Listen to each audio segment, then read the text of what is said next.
ज्ञान विज्ञान मेला 2025-26 शनिवार दिन स्थानीय सरस्वती शिशु विद्या मंदिर ठारे ज्ञान विज्ञान मेला अनुष्ठित हो जाइछि। विद्यालय सभापति श्री सुभाष जमादार अध्यक्षतार मुख्य अतिथि भाव जिला शिक्षा अधिकारी डॉ मायाधर साहू, सम्मानित अतिथि भाव विज्ञान निरीक्षक श्रीजुक्त ए रविकुमार, विद्यालय परिचालना कमिटर उपसभापति श्री संजय जेना, संपादक श्री चंद्रशेखर पट्टनायक सह संपादक श्री विभूतिभूषण रथ, कोषाध्यक्ष श्री प्रमोद पाढ़ी, सदस्य श्रीमती सरिता पाणिग्राही, श्रीमती सबिता गमांगो, विद्यालय वरिष्ठ उपदेष्टा पूज्यश्री रामानंद दास महाराज प्रमुख जोग देइथिले। विद्यालय प्रधानाचार्य श्रीजुक्त सरोज कुमार पंडा अतिथि मानकर परिचय प्रदान करथिले। आजिकर विज्ञान मेला रे मोट 150 रु ऊर्ध्व प्रकल्प प्रदर्शित होइथिला। पारालाखेमुंडी सहरर विभिन्न सरकारी तथा बेसरकारी विद्यालयर छात्र छात्री एही कार्यक्रम रे परिदर्शन करथिले। पुरस्कार वितरण उत्सव रे अवसरप्राप्त प्रधान शिक्षक श्री सामिक पट्टनायक जोग देइथिले। कार्यक्रम शेष रे विद्यालय सह प्रधान आचार्य श्रीजुक्त संतोष कुमार पाढ़ी धन्यवाद अर्पण करथिले। कार्यक्रम रे विभिन्न विद्यालयर विज्ञान शिक्षक तथा श्री विनोद चंद्र जेना, श्री मनोज कुमार पंडा, श्री प्रमोद कुमार रथ, श्री हरिकृष्ण मिश्र, श्री हरिनाथ पात्र, श्री आनंद शतपथी, श्री अमूल्य पाणिग्राही, श्री सरोज गौड़,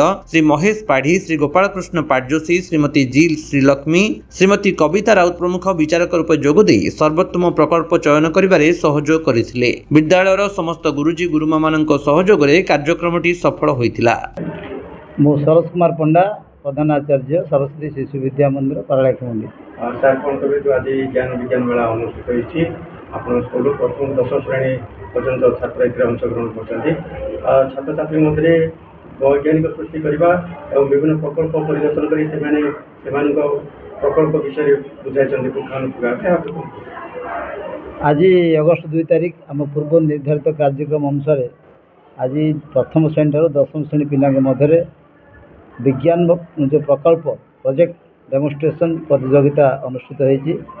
आज प्राय 150 रु ऊर्ध्व छात्र छात्री माने निज निजर प्रकल्प प्रदर्शन कर मध्य वैज्ञानिक मनोभाव आ वैज्ञानिक जो विचार प्रति आदर आने आग्रह सृष्टि करने प्रति वर्ष नियमित भाव कार्यक्रम आम अनुष्ठित होता है सबुबले। आठू आरंभ कर प्रांतीय अखिल भारतीय पर्यंत ये कार्यक्रम चलो।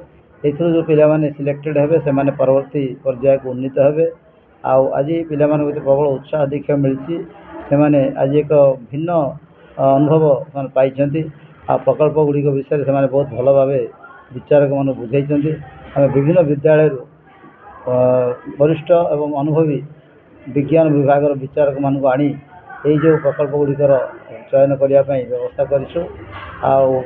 कार्यक्रम होगा आम संकुल स्तरीय कार्यक्रम हम, तापर संभाग स्तरीय कार्यक्रम, तापर प्रांत स्तरीय हम, तापर अखिल भारतीय स्तरीय हम। एभली भाव प्राय 4टी पर्यायर कार्यक्रम अनुष्ठित होता है। एभली भाव आमर आज कार्यक्रम समापित हो। प्रति वर्ष ये विज्ञान मेला अनुष्ठित होती छात्र छात्री मध्य जो विज्ञान वैज्ञानिकता सृष्टि करने जो प्रयास। हाँ, प्रकृत में जुलाई 27 तारिख ठार अगस्ट 2 तारिख पर्यंत आमर विज्ञान सप्ताह पालन हुए। आम जानी वैज्ञानिक विशिष्ट रसायन शास्त्र वैज्ञानिक श्री प्रफुल्ल चंद्र डॉक्टर प्रफुल्ल चंद्र राय आज जन्मदिन अगस्ट 2 हूँ जन्मदिन।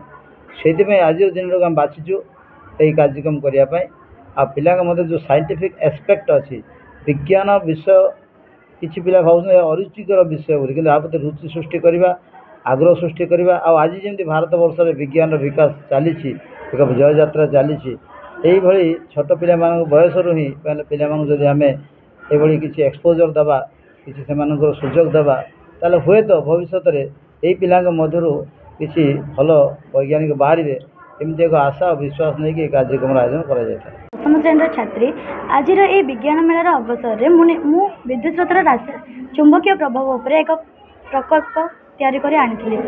आज ये विज्ञान माने आम विद्युत प्रभाव उपर आम चुंबकीय प्रभाव किपर काम करुच्छे ताजड़ा मुझे प्रोजेक्ट गुड़िक देखिली आमर छोट छोट पिला बहुत भल भाव प्रोजेक्ट कर आम बहुत भल जिनस शिखापी पाइलु।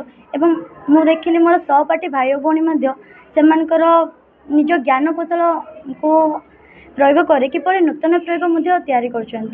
धन्यवाद। मो ना सुज्ञानी पात्र मु नवम श्रेणी छात्री आज मु किपरि खाद्य संरक्षण करबा से टॉपिक विषय कहि जेपरि खाद्य आजिकल विषाक्त हो जाउछि जहाँ फल फूड पॉइजनिंग कि झाड़ा बांति आदि रोग द्वारा समस्ते रोगित हुअन्ति ताहाकु किपरि आमे कम कर परिबा ताहा विषय रे खाद्य संरक्षण द्वारा मु याकु बुझेछि। प्रथमतः एही खाद्य संरक्षण मुख्यतः आमर नित्यदिन जीवन रे आवश्यक होइथाय एवं जेपरिक विभिन्न आपातकालीन स्थिति रे कोरोना समय रे याकु किपरि आमे विनियोग कर पाए ता विषय मु बुझाइछि।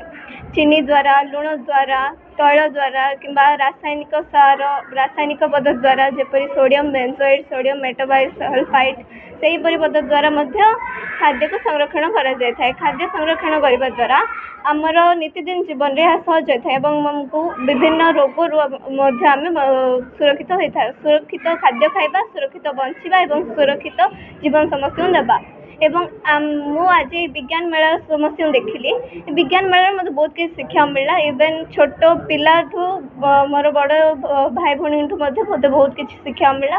गणित एवं विज्ञान प्रकल्प बहुत भल लागला समस्या मॉडल बहुत सुंदर थिला।